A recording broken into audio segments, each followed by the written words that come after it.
Pernahkah kita membayangkan ada seorang manusia yang bobot keberadaannya di medan perang disetarakan dengan 1000 pasukan tempur? Bukan karena sihir atau dongeng, melainkan karena mentalitas baja, kecerdasan taktik, dan ketulusan iman yang menghujam dalam dada. Sosok ini adalah ksatria yang namanya membuat nyali musuh ciut sebelum pedang terhunus. Beliau adalah Al-Qaqa bin Amr At-Tamimi. Sebelum kita menyelami lebih dalam samudra hikmah dari perjalanan hidup sang ksatria 1000 pasukan ini, jangan lupa untuk klik tombol subscribe dan like video ini sebagai bentuk dukungan dakwah kita. Dan untuk yang sedang menonton, sedang menyimak dari daerah mana saja, semoga silaturahmi digital ini membawa keberkahan bagi kita semua. Kisah Al-Qaqa bin Amr bukan sekadar narasi tentang pertumpahan darah atau penaklukan wilayah, melainkan tentang bagaimana seorang muslim menemukan tujuan hidupnya dan memaksimalkan potensi diri demi tegaknya kalimatullah. Al-Qaqa lahir dari suku Tamim, sebuah suku yang dikenal dengan ketangguhan fisik dan kemampuan bersastra yang tinggi. Sejak masa mudanya, ia telah mengasah kemampuan berkuda dan seni memainkan pedang hingga mencapai tingkat yang jarang tertandingi. Namun kehebatan fisik itu barulah berupa raga yang hampa sebelum cahaya Islam menyentuh hatinya. Pada tahun ke-9 Hijriah, yang dikenal dalam sejarah sebagai Amul Wufud atau Tahun Utusan, Jazirah Arab menyaksikan sebuah fenomena besar di mana suku-suku dari berbagai penjuru berbondong-bondong menuju Madinah untuk menyatakan keislaman mereka. Al-Qaqa ada di antara rombongan suku Tamim. Saat pertama kali kakinya menginjak pelataran Masjid Nabawi, ada getaran yang berbeda di jiwanya. Ia yang terbiasa dengan hiruk-pikuk peperangan dan lantunan syair kebanggaan suku, tiba-tiba tertegun mendengar ayat-ayat Al-Quran yang dilantunkan. Di sanalah, di hadapan Rasulullah, ksatria ini bersimpuh dan mengikrarkan syahadat. Hidayah itu masuk bukan melalui paksaan pedang, melainkan melalui keindahan akhlak dan kebenaran wahyu yang mengetuk pintu batinnya. Namun perjalanan spiritual Al-Qaqa diuji sejak awal.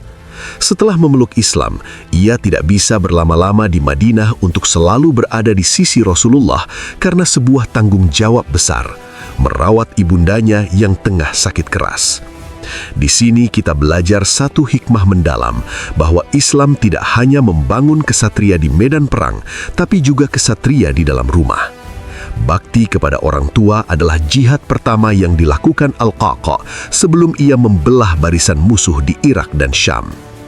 Meskipun ia merasa sangat terlambat dalam memeluk Islam, Al-Qaqa tidak membiarkan rasa penyesalan itu membelenggunya. Ia justru menggunakan waktu yang tersisa dengan intensitas pengabdian yang luar biasa. Ia sadar bahwa kualitas iman tidak ditentukan oleh seberapa lama seseorang mengenal Islam, melainkan seberapa besar perubahan yang dihasilkan setelah Islam itu merasuk. Kesedihan mendalam menyelimuti hatinya saat Rasulullah wafat pada tahun 11 Hijriah. Kehilangan ini hampir meruntuhkan semangat banyak kaum muslimin. Namun di bawah kepemimpinan Khalifah Abu Bakar As-Siddiq, Al-Qaqa muncul sebagai pilar kekuatan yang tak tergoyahkan. Ia adalah salah satu panglima yang tetap setia saat badai kemurtadan melanda Jazirah Arab. Kemampuannya dalam mengorganisir pasukan dan kepiawaiannya dalam memetakan kekuatan musuh menjadikannya aset paling berharga dalam menjaga stabilitas negara Islam yang masih muda itu. Puncak reputasi Al-Qaqa mulai mendunia saat ia dikirim ke wilayah Irak untuk membantu Khalid bin Walid. Saat itu, Khalid menghadapi situasi yang sangat pelik dalam menghadapi kekaisaran Persia yang memiliki jumlah pasukan berkali-kali lipat lebih besar. Khalid meminta bala bantuan kepada Abu Bakar di Madinah, namun yang dikirim oleh sang khalifah hanyalah satu orang, Al-Qaqa bin Amr. Banyak sahabat yang terheran-heran bagaimana mungkin satu orang dikirim untuk membantu pasukan yang sedang terdesak. Abu Bakar dengan penuh keyakinan menjawab bahwa suara Al-Qaqa di tengah pasukan jauh lebih dahsyat daripada 1000 prajurit. Keyakinan khalifah ini bukan tanpa alasan. Al-Qaqa adalah tipe pemimpin yang mampu mengubah mentalitas kekalahan menjadi haus akan kemenangan hanya dengan kehadirannya. Di medan perang Irak, Al-Qa'qa' membuktikan bahwa perang bukan hanya soal adu otot, melainkan adu mental dan strategi. Ia adalah orang yang mempelopori taktik-taktik kejutan yang tidak pernah terbayangkan oleh musuh. Ketika pasukan Muslim mulai kelelahan, Al-Qa'qa' akan maju ke depan dan berteriak dengan suara yang menggelegar, membakar semangat jihad yang hampir padam. Ketangkasannya dalam berduel satu lawan satu membuat jenderal-jenderal Persia gemetar. Setiap kali ia maju ke tengah lapangan untuk menantang duel, musuh tahu bahwa itu adalah vonis kematian bagi siapapun yang berani melayaninya.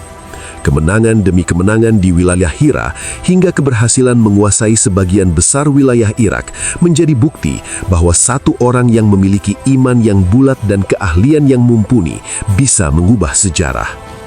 Ketulusan Al-Qa'qa' juga terlihat saat estafeta kepemimpinan berpindah ke tangan Umar bin Khattab. Ia tidak pernah mempermasalahkan siapa yang menjadi pemimpin, selama tujuannya adalah kejayaan Islam. Saat dikirim ke Syam untuk membantu penaklukan Romawi dalam Perang Yarmuk, ia kembali menunjukkan kelasnya sebagai kesatria elit. Di bawah terik matahari Yarmuk, Al-Qa'qa' bersama Ikrimah bin Abu Jahal membentuk unit-unit kecil yang sangat lincah untuk menembus formasi kura-kura pasukan Romawi yang sangat rapat. Keberaniannya tidak mengenal batas, namun tetap terkendali oleh kecerdasan taktis yang dingin. Ia tahu kapan harus menyerang dengan brutal dan kapan harus menarik diri untuk menjebak musuh.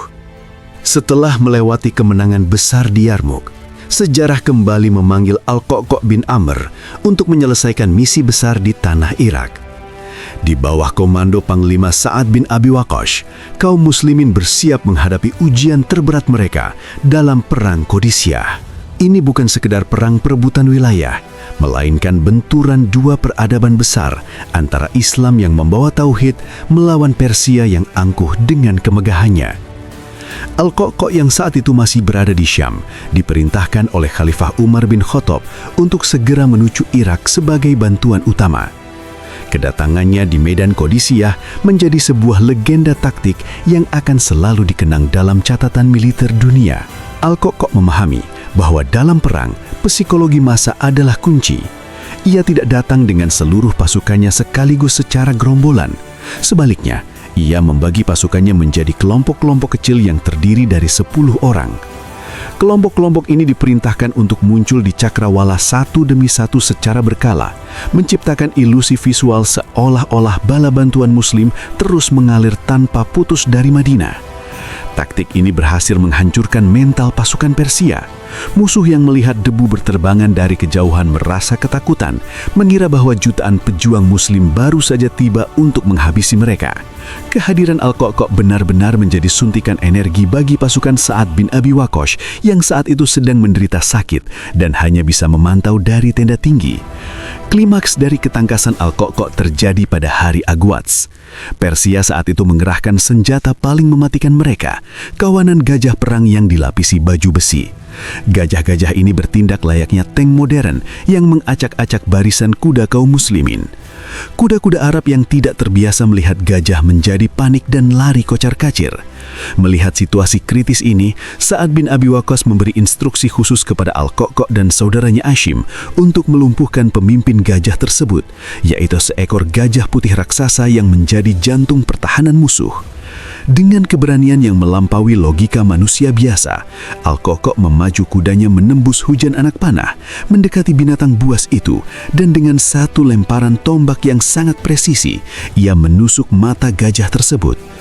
Gajah putih itu meraung kesakitan, berbalik arah, dan justru menginjak-injak pasukan Persia sendiri. Momen inilah yang meruntuhkan benteng pertahanan terakhir Persia dan membuka jalan bagi kemenangan mutlak kaum muslimin. Setelah kemenangan di Qadisiyah, Al-Qa'qa' terus bergerak maju menuju Madain, ibu kota kekaisaran Persia yang legendaris. Di sana berdiri Istana Putih, simbol keagungan Raja Kisra yang selama berabad-abad tak tersentuh oleh kaki penjajah. Namun di bawah kepemimpinan para kesatria yang dibentuk oleh madrasah Rasulullah, istana itu akhirnya jatuh. Al-Qa'qa' bin Amr adalah salah satu orang pertama yang menginjakan kaki di singgasana megah tersebut. Namun menariknya, tidak ada sedikit pun rasa sombong atau keinginan untuk menjarah harta karun yang ada di sana. Beliau melihat emas dan perhiasan dunia itu dengan pandangan yang dingin, menyadari bahwa semua itu hanyalah titipan Allah yang akan dipertanggungjawabkan. Inilah karakter kesatria sejati, garang di medan laga terhadap kebatilan, namun zuhud dan rendah hati di hadapan kemewahan dunia. Kepemimpinan Al-Qa'qa' tidak hanya teruji di ujung pedang, tetapi juga dalam administrasi pemerintahan. Pada masa Khalifah Utsman bin Affan, beliau dipercaya mengemban amanah sebagai gubernur di wilayah Armenia. Di sana, beliau membuktikan bahwa seorang militer tulen juga bisa menjadi administrator yang adil. Ketegasannya bukan digunakan untuk menindas, melainkan untuk melindungi kaum yang lemah dan memastikan hukum Allah ditegakkan tanpa pandang bulu. Ia menjadi sosok pemimpin yang dicintai rakyatnya karena keberaniannya dalam mengambil keputusan dan kejujurannya dalam mengelola Baitul Mal. Beliau memahami bahwa jabatan adalah beban berat yang akan ditanyakan di hari kiamat, sehingga setiap kebijakan yang diambilnya selalu didasari pada prinsip kemaslahatan umat.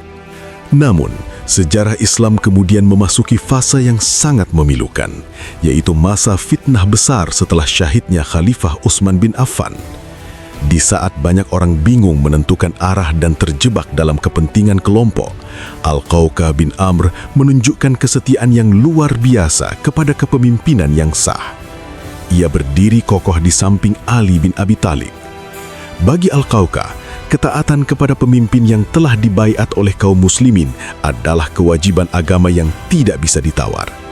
Beliau menjadi pengawal setia yang terus berusaha menjaga keutuhan umat di tengah badai perpecahan. Meskipun ia terlibat dalam situasi konflik internal yang sangat menyedihkan bagi setiap sahabat Nabi, niatnya tetap satu, menjaga agar bahtera Islam tidak karam di tengah gelombang fitnah yang berkecamuk. Hikmah besar yang bisa kita ambil dari sosok Al-Qa'qa' bin Amr adalah tentang keistimewaan tunggal. Beliau mungkin tidak sepopuler Abu Hurairah dalam periwayatan hadis atau tidak sedalam Ibnu Abbas dalam tafsir Al-Quran. Namun Al-Qa'qa' memilih satu bidang yang ia kuasai, seni perang dan strategi militer, lalu mewakafkan seluruh hidupnya untuk bidang tersebut demi kepentingan Islam. Ini adalah pelajaran bagi kita semua di era modern ini. Kita tidak perlu menguasai segalanya untuk menjadi bermanfaat bagi agama dan bangsa. Cukuplah kita menjadi ahli dalam satu bidang, baik itu teknologi, ekonomi, pendidikan, atau kesehatan. Asalkan keahlian itu kita gunakan sepenuhnya untuk membela kebenaran dan membantu sesama. Al-Qa'qa' mengajarkan bahwa profesionalisme adalah bagian dari iman. Di penghujung hayatnya, setelah masa kekhalifahan Hasan bin Ali berakhir dan kepemimpinan beralih ke tangan Muawiyah bin Abu Sufyan, Al-Qa'qa' memilih jalan yang tenang. Ia mengundurkan diri dari hiruk-pikuk politik dan militer, lalu memutuskan untuk pindah ke tanah Mesir. Beliau menghabiskan sisa usianya dalam ibadah dan refleksi, menjauhkan diri dari gemerlap kekuasaan yang dulu pernah ia bantu bangun. Beliau wafat pada tahun 40 Hijriah, meninggalkan warisan berupa wilayah-wilayah yang kini mengenal Islam berkat keberaniannya. Beliau wafat dengan tenang, membawa catatan amal sebagai orang yang setara dengan 1000 pasukan. Kisah Al-Qa'qa' bin Amr At-Tamimi adalah pengingat bagi kita bahwa setiap Muslim adalah benteng bagi agamanya. Kekuatan seorang Muslim bukan hanya terletak pada ototnya, melainkan pada ketulusan niatnya kepada Allah dan kecintaannya kepada Rasulullah. Beliau adalah potret kesatria yang jujur, setia pada janji, dan tidak pernah mundur sejengkal pun dalam membela keadilan. Semoga Allah meridhoi Al-Qa'qa' bin Amr At-Tamimi dan menempatkannya di kedudukan yang tinggi di surganya. Dan semoga kita semua diberikan taufik untuk bisa meneladani keberanian dan ketulusan beliau dalam kehidupan kita sehari-hari, menjadi pribadi yang bermanfaat dan memiliki satu keahlian yang bisa kita banggakan di hadapan Allah kelak. Wassalamualaikum warahmatullahi wabarakatuh.